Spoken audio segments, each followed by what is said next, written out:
interesting creatures because they have basically stayed the same for about how many years? Couple minutes, like 200 million? Like a really long time. It's 450 million. Thank you. 450 million Which is years. 200 million before the dinosaurs. Correct. Alright, so yeah, these guys have been around before the dinosaurs and they basically stayed the same because they're perfectly suited for their environment. Horseshoe crabs, you can tell they're a male or a female based on the front claws. So this is a male because he has kind of like little boxing claws. They kind of look like hooks. And they have these hooks that way they can hook onto the female and fertilize the eggs. Horseshoe crabs, they have a very low survival rate. Only 7% of them make it to adulthood because baby horseshoe crabs and horseshoe crab eggs are very high in nutrients that a lot of birds and fish and things like that will eat. Horseshoe crabs are also cool because they also have blue blood. And because their blood is copper-based and ours is iron-based. So the iron makes our blood red, the copper makes their blood blue. And their blood is often harvested by scientists. There's a compound in the blood called limulus amoebocyte lysate that they use. It's a compound in the blood that they use to test if there's any bacteria in medicine or in medical equipment. So, yeah. Anything you want to add? So they're very special because they have a lot of eyes. They have two compound eyes right here that are actually kind of similar to the human eye. A lot of research, a lot of things that we know about our eyes, we can learn from the horseshoe crab's eyes. They have two eyes here. They have two, oh my god,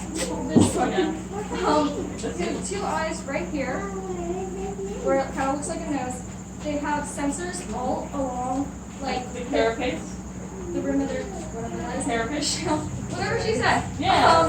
That helps them sense UV light, so they can tell when like the full moon is, so they can come up and lay their eggs during like the high tide and stuff. They also have them along their tail, don't they? Yeah, I was gonna say that. They have sensors on their tail and stuff.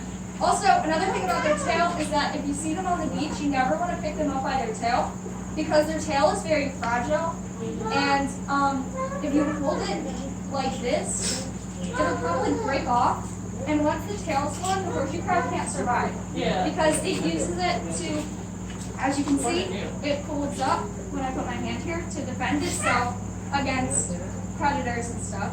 It also uses it to help it flip itself over.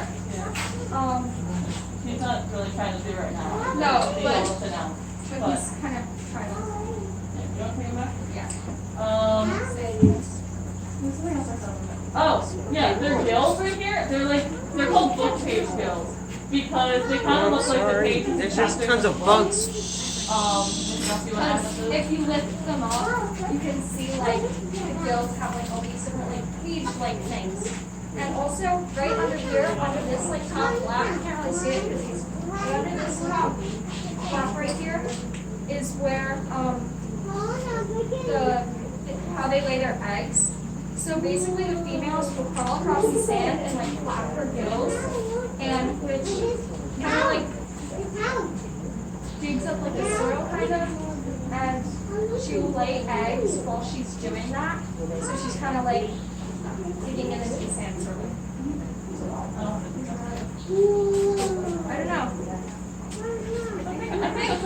I think there's a lot about them, so I think that's all we can.